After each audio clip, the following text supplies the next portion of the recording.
This year's election marked the first time in modern history that both of Oklahoma's U.S. Senate seats were on the ballot at the same time. U.S. Senator Jim Inhofe easily won the GOP nomination in his bid to keep his seat for a fourth term. But the race for U.S. Senator Tom Coburn's seat was hotly contested, chiefly between two-term U.S. Representative James Lankford and former Oklahoma House Speaker T.W. Shannon. Turns out it wasn't close. Chris Castillo from the Oklahoman joins me now. And Chris, you were not expecting a runoff, were you? I really wasn't. In the last, few weeks or so, I've kind of felt like Lankford could win this without a runoff. At least that he had a path to do it, with the strong base that he has in central Oklahoma, and then, of course, the network that he automatically has from all of his time at the Falls Creek Youth Camp. And he had a decent amount of money, and in the last couple of weeks, he had momentum, I think, from Senator Tom Coburn, who they're running to replace, got involved kind of on his behalf without actually endorsing him, jumping to his defense about some of the negative ads that were run against him by outside groups that were involved in this race. I was not, however, expecting Lankford to get 57%. I was thinking it might be more in the range of 51, 52, somewhere in there if he could do this without a runoff, but it was a landslide. I mean, he just wound up crushing T.W. Shannon and coming out of this 7-person field, not needing a runoff. And back in, Coburn first ran for the Senate seat in 2004 and faced some well-financed, well-known candidates and won without a runoff then with, 61% of the vote. So I don't know. It's pretty amazing that he got the margin that he did, and I think that ultimately, whether he was going to win or I think Lankford really was the favorite from the beginning in this race.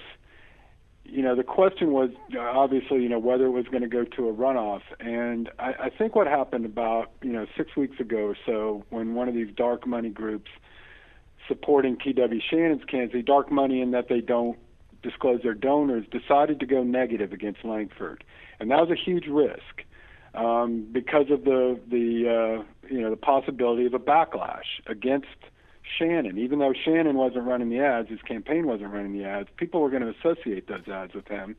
It's a big risk to go negative. They obviously felt like they had to do it because they must have had numbers that showed them behind. This is the only way to get in a runoff. Blah blah blah.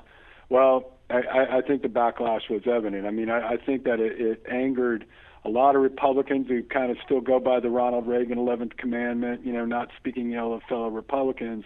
And then, as I said, it got Coburn involved, and a couple of weeks ago came out, defended Lankford against these ads and praised him with quotes that seemed ready-made for Lankford ads and mailers, which, and Lankford did take those quotes from Coburn and use them in the line. Coburn's just immensely popular back there. So we're chatting with Chris Castillo. He's joining us tonight from the Oklahoman's Washington, D.C. Bureau. And Chris, I was going to ask you just that very question about Coburn. How big of an impact was that in this race?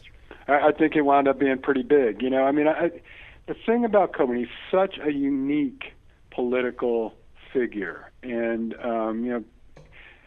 it's hard to talk about somebody replacing him. A lot of times, the way I word my stories is to succeed him. So I think what people really wanted was to think that they would get somebody, like Coburn, as close to Coburn as possible in that seat. You're never going to have another Tom Coburn. Like I say, just unique. But I think the fact that he got involved, that he stepped into it, he said from the beginning he wasn't going to endorse, was kind of critical of the outside groups and Sarah Palin and Ted Cruz, people who came in and got involved on Shannon's behalf and said that never works in Oklahoma.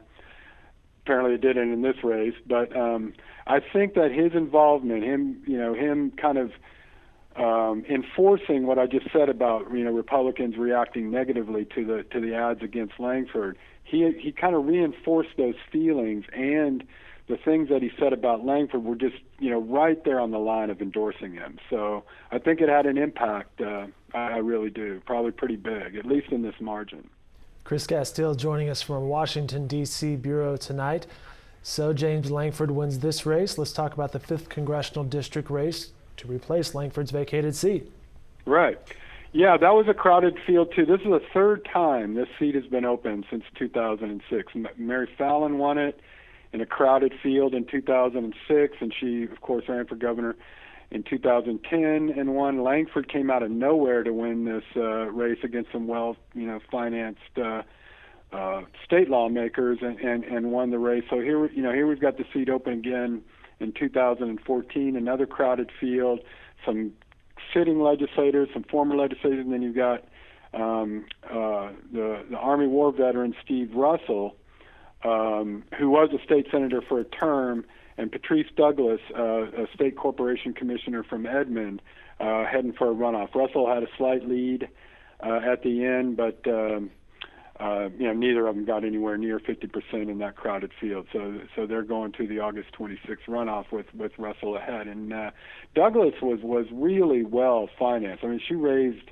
over $500,000. I think more than twice what Russell had, but still she finished second to him. So it'll be interesting. I mean, I think you've got to kind of favor Russell at this point in this runoff, but anything could happen. It's all about turnout. It's going to be obviously a very small percentage of voters turn out for those runoffs, so it's just a matter of getting your people out. Chris Castile is joining us tonight from Washington. I know it's a late night for you there, sir. We'll let you go. We appreciate your time, and your analysis is fantastic as always. Glad to do it, Dave. Have a good night. Thank you, sir. Chris Castile's coverage can be found in upcoming editions of the Oklahoman and, of course, online at newsok.com.